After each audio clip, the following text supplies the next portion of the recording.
بركة وفقد موجع.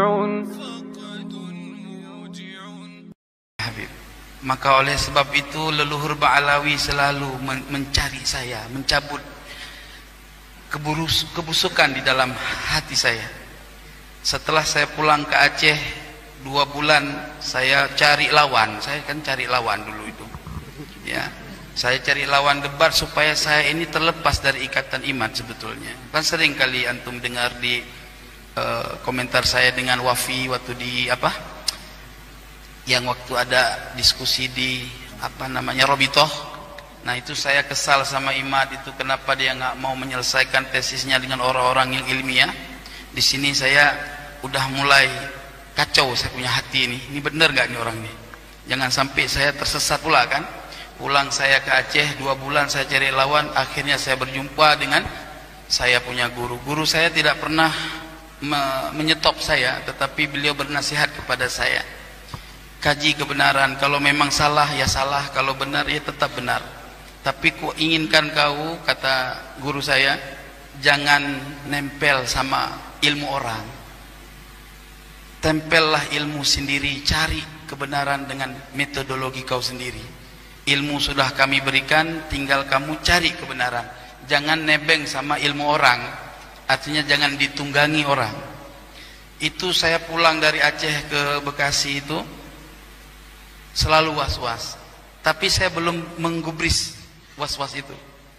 Lalu ketika saya pernah mengungkapkan kata-kata yang enggak baik kepada Imam Al-Faqihil Muqaddam, itu baru tergoncang saya punya jiwa. Lalu tak lama saya fatihahkan kepada Al-Imam Abdullah bin Alwi Al-Haddad. Kan saya punya kitab itu semua, hatta kitab ilmu hakikat itu dari beliau. Saya punya kitab-kitab ilmu hakikat Imam Abdullah bin Alwi Al-Haddad. Saya fatihahkan malam Jumat, langsung saya punya kesimpulan. Dan subhanallah hari Sabtu malam Minggu kemudian saya berikrar di akun nyong Pemalang tuh. Nah setelah itu saya langsung membuat antitesis dengan begitu gampangnya, dan alhamdulillah antitesis ini tidak saya ambil daripada sedikit pun. Ini antitesis ini insyaallah mudah-mudahan dicetak, ya. Tidak saya ambil daripada dalil Ba'alawi. Saya ambil ifta ini dari di luar Ba'alawi. Jangan dibilang nanti Ba'alawi bela diri. Nah, ini semua ada 102 daftar pustaka, artinya 102 referensi untuk mensahihkan nasab Ba'alawi dari abad ke-5 Hijri sampai abad 15 Hijri sampai hari ini. Dan ini pantaslah Imam As-Sakhawi mengatakan nasab Ba'alawi adalah mujma'un alaihil ummah. Ini pantas. Maka oleh sebab itu, akhina fillah yang dirahmati oleh Allah semua, saya nggak pandai berbicara, ini gemetar saya sebetulnya. Iya gemetar. Kenapa? Memang karena ini rahasia Allah. Allah Subhanahu wa taala berfirman di dalam Al-Qur'an, "Wallahu khalaqakum wa ma ta'malun." Allah menciptakan kamu dan menciptakan perbuatanmu. Kita nggak tahu, ini semua rahasia Allah. Saya ini adalah orang terdepan yang membela tesis Imad. Betul? Saya orang terdepan yang membicarakan tesis Imad sampai dia langit ke Sidratul Muntaha. Tugas saya hari ini mau tarik dia balik ke bumi, jangan sampai di sana terus. Itu tugas saya. Mohon semua handai taulan semua, mohon dukungannya. Ada sedikit ya tambahan ya. Ini ingin saya sampaikan bahwa berhati-hati.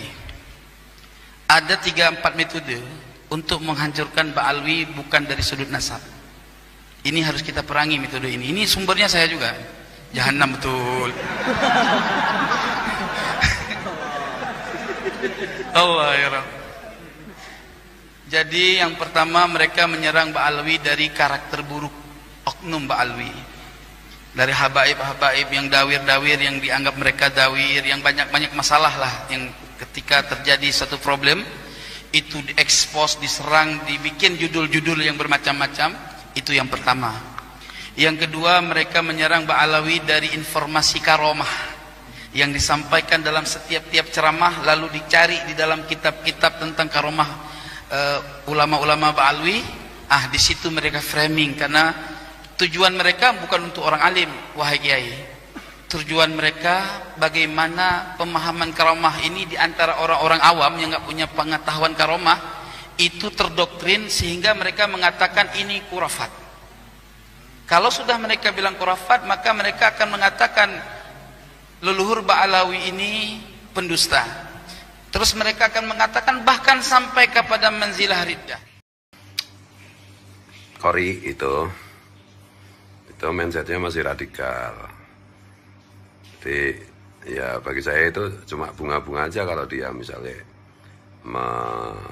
memaki-maki Kiai Yusuf, Buya Yusuf Banten, kemudian membuat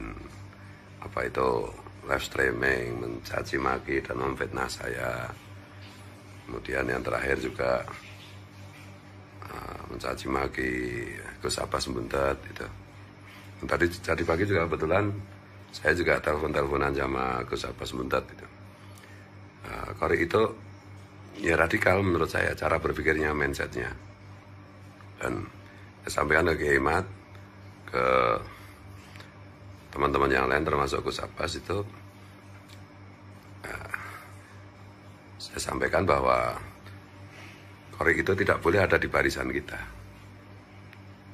Sekali lagi Qori ini tidak boleh ada di barisan kita karena gerakan kita itu adalah gerakan mengedukasi, menyadarkan publik mengenai penipuan yang dilakukan oleh kaum Ba'alawi gitu. Penjajahan spiritual, pemalsuan nasab, pemalsuan kuburan dan lain-lain gitu. Dan kita itu membutuhkan cara berpikir yang moderat, mindset yang moderat, bukan radikal gitu. Maka saya bilang sama Gus Abbas, untung itu si Qori mengundurkan diri dari Laskar Sabillah. Kalau nggak keluar masih ada di situ, ya Laskar Sabillah nanti akan dapat cap ekstremis atau radikal gitu. Saya juga sampaikan ke Kiai Mat itu sebaiknya Kiai Mat itu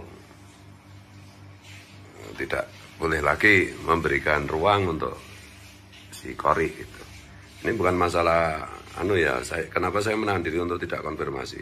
Karena kebetulan itu secara personal itu terkait nama saya gitu loh.